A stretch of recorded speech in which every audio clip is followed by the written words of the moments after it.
can see it.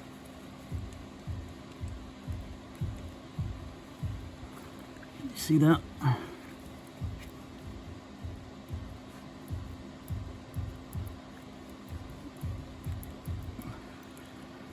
Not sure how well the camera's picking that up, but on the right side control arm here, the ball joint is shut.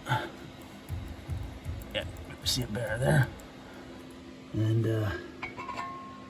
yeah, I don't imagine you're gonna dig the state of that bushing there either on the same control arm, so I guess I'll order myself a controller.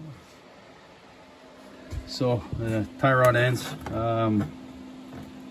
I actually had one of these sitting on my shelf for years, and I thought, well, I'll just buy another one, you know, show some good faith in the safety, make it look like I'm trying to be conscientious, which I am. Exact same part number, two completely different tie rods.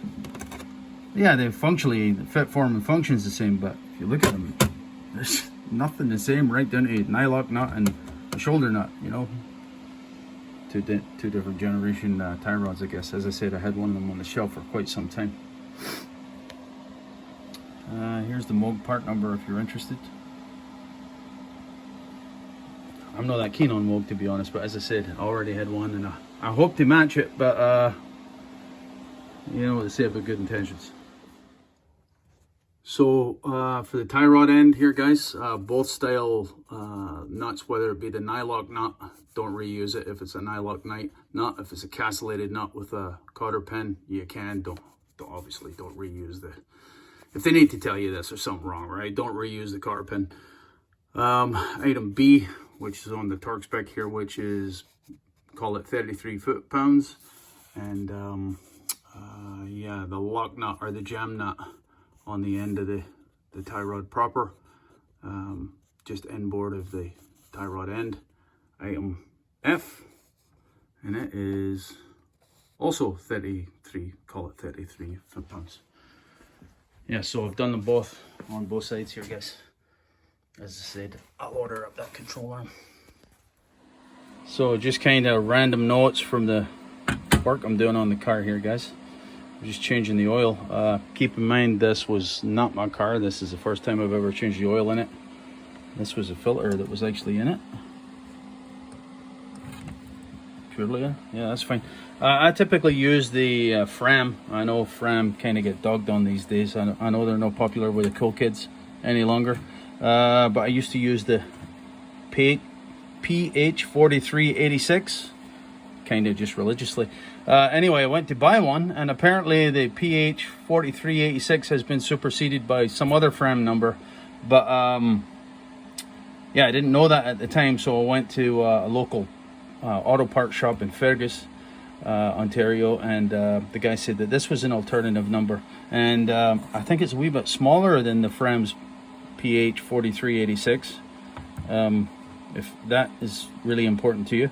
But I was surprised how cheap they were. They were only like $5 and change Canadian. No even real money, as Denise says, right? So if you're a cheap bastard like I mean, if you're economically minded, perhaps this is an option for you.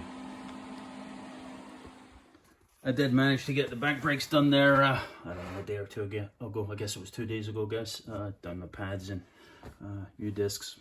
Got the coated type because, as you can tell, the roads here are, I think we could consider them a corrosive environment. Yeah, I did, in fact, change the brake fluid, guys. I flushed not only the clutch, of course, but all 4 brakes as well. Oh, wow. Can't be healthy breathing that sugar. Cabin air filter.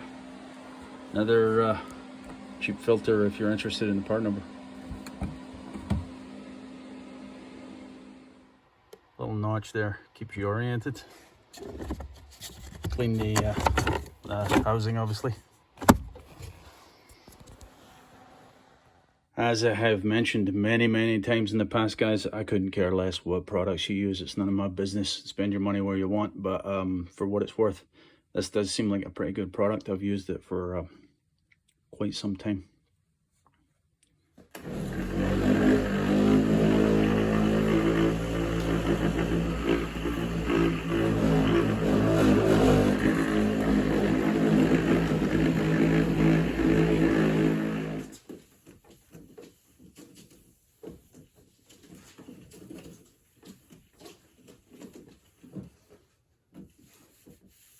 Yeah, I'll do it for now, I think.